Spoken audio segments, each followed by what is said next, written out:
నవభారత నిర్మాత, జాతీయ ఉద్యమ మహాసేనాని, మహాత్మా గాంధీ కుడిభుజం, భారత ఉప ప్రధాని, ఉక్కు మనిషి సర్దార్ వల్లభాయ్ పటేల్.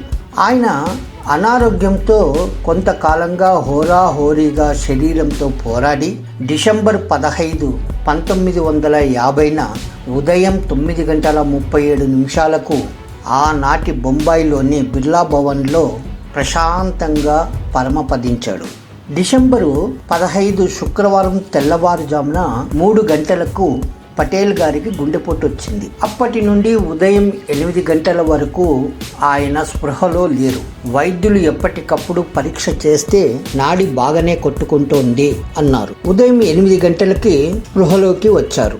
మంచినీళ్లు కావాలని అడిగారు. అవి తాగి బాత్రూంకి కుమారుడు దయాబాయి పటేల్ సాయంతో 1కి వెళ్ళి వచ్చాడు. అందరికీ పటేల్ గారు తేరుకున్నారు, ఇంకేం పర్లేదు అని అనిపించింది. అంతలోనే మళ్ళీ గుండెపోటు రావడంతో 9:37 పటేల్ గారు కన్నుమూశారు. చివరి క్షణాల్లో ఆయన వద్ద కొడుకు దయాబాయ్ పటేల్, కోడెలు, కొడుకు పిల్లలు, అలాగే కుమార్తె మనీబెన్ పటేల్, బొంబాయి స్టేట్ ముఖ్యమంత్రి BG Kher, Bombay state home minister Morarji Desai, Bombay mayor SK Patil, అలాగే పటేల్ గారి ప్రైవేట్ సెక్రటరీ శంకర్ గారు ఆయన దగ్గరే ఉన్నారు.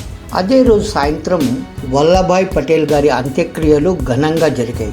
లక్షలాది మంది వెంట రాగా బొంబాయిలోని సోనాపూర్లో హిందూ శ్మశాన వాటికలో అంత్యక్రియలు ఘనంగా జరిగాయి.